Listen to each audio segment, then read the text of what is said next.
Welcome back to Worldview with Dennis Campbell. The issue of security, both traditional and cyber, has been a major issue, particularly in U.S. installations. I mean, we've seen with the recent problem in Benghazi that there's an issue of overall security. But what you may not know is that there's an issue of security in areas which we never once thought of. It's one of the reasons why I love engineers so much. They're always looking at things such as this. And joining me now on the program is John Jackson of Jackson Research in Hong Kong.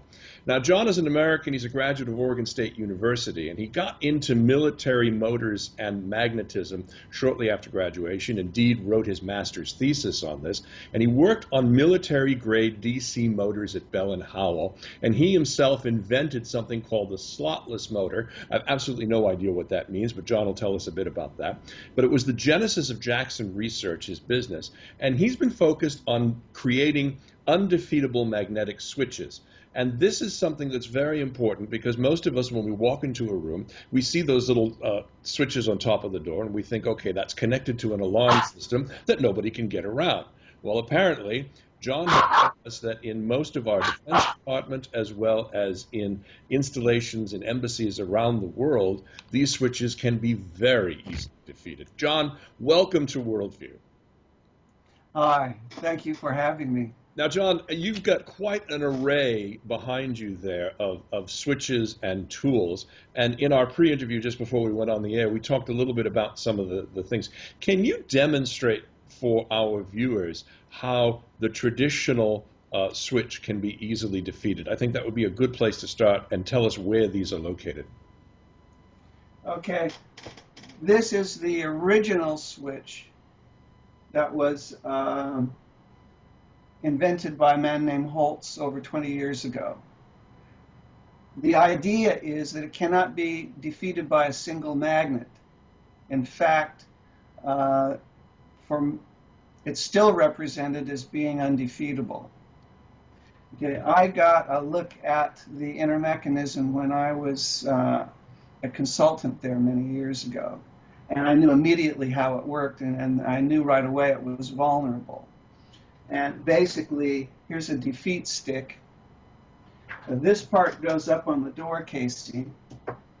This goes on the door, and then the door opens and closes like this.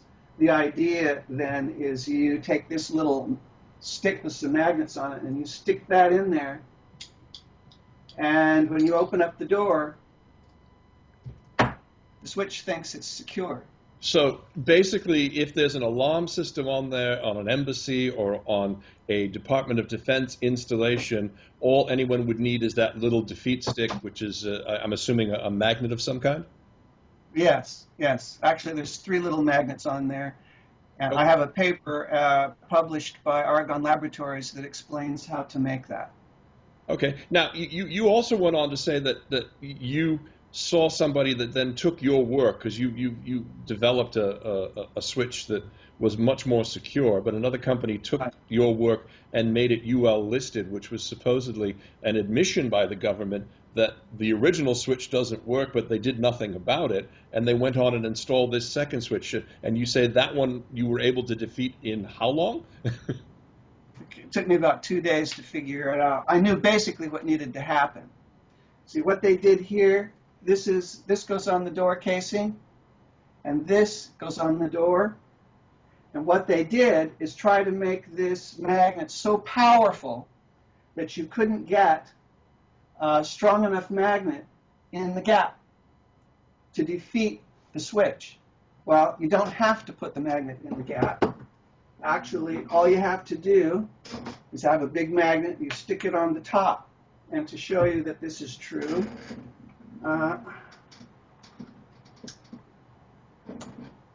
you can see that.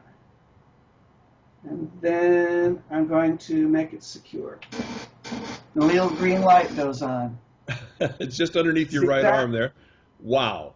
So basically the same principle on even the highly secure one is working, is that with that stronger magnet, it can be defeated. Now, give me an idea of where all these switches are installed. Okay, I know for a fact when we were dealing with Securitron, the CEO went to Pentagon and walked through 5 levels of security defeating the central switch that they had installed. They had installed everywhere. In the Pentagon. In the Pentagon, I know that they have these kind of switches in the White House. They were making jokes about this switch protecting plutonium and nuclear weapons. John, this is scaring me to death as you normally do. What needs to be done to make things more secure? Well, first of all, I'm preparing a second paper. This one was Journal of Physical Security with Argonne Laboratories. Okay, I'm preparing a second paper, and what I'm saying, I'm asserting in that document that this is a passive device. This is a passive device, that all passive devices are vulnerable to trivial defeat.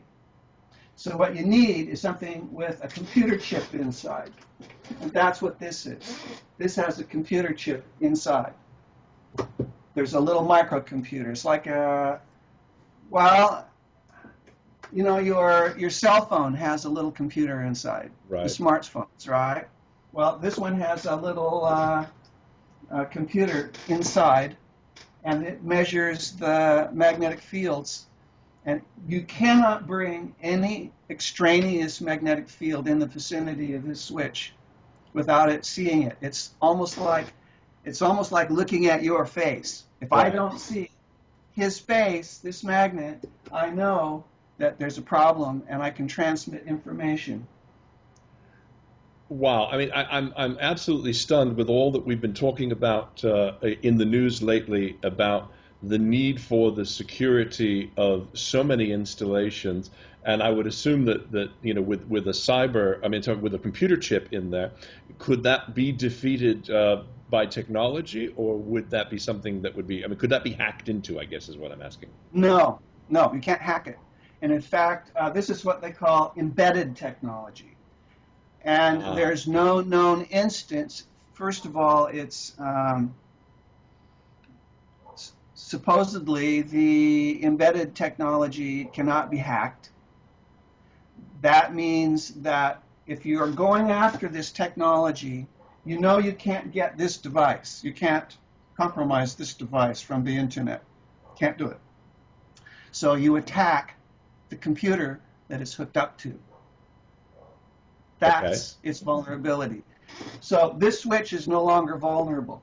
This one, if this is on the door of an embassy, and I'm a worker on the inside, I can use super glue to glue that to the switch. Right. And then when everybody's gone at night, I can walk in and out undetected because there's no guards on the doors. They're presumed to be secure. How would you know if anyone ever walked in or out?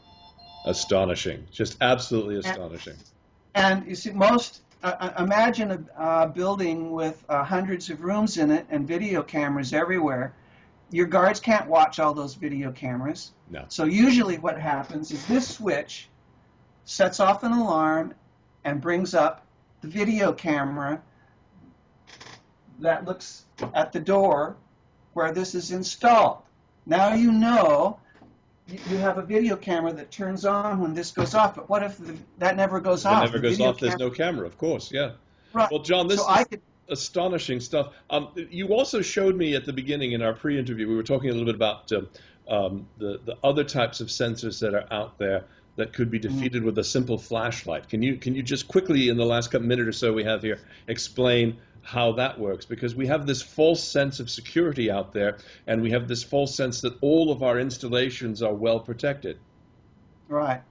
What they call passive infrared detector, or the traditional motion detector. Right. It measures the infrared radiation at 98.6 body temperature. Because your body, because of its temperature, emits a characteristic wavelength of infrared. Okay. Well, so does this flashlight. And if I stand So all I would have to do is aim that flashlight at the sensor, and it would register that at exactly the same rate, no matter what?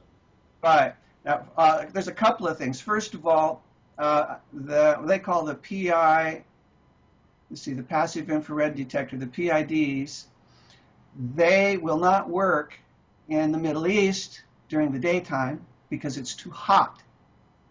Imagine that the temperature outside is 100 degrees Fahrenheit and your body is 98.6. Oh. The sensor can't see you. It's blind. So if you want to defeat one of those things, you just turn up the heat, or if you're in a desert or hot climate, just open up the doors, turn off the air conditioning, and then you just walk in around. No one can see you. You defeat these things. You defeat the switches, and then set the temperature too high in the facility, and just walk around. Just walk around anywhere you want to. Well, John, this has truly been an eye-opening interview. I thank you for your time, and this is one of the main reasons why the world needs more engineers, people who understand how things work and can blow the whistle. John, tell us a little bit about your website and where people can find more information about this. It's www.jrmagnetics.com. Okay, and we'll put a link to that in the clip, and we'll also put something about it on our website. We've been talking with John Jackson of Jackson Research in Hong Kong. Truly astonishing, breaking, newsworthy stuff here on the way in which where we think we're safe, we're really not safe at all. You've been watching Worldview. Thank you, John, for being with us, and we'll be right back. Thank you.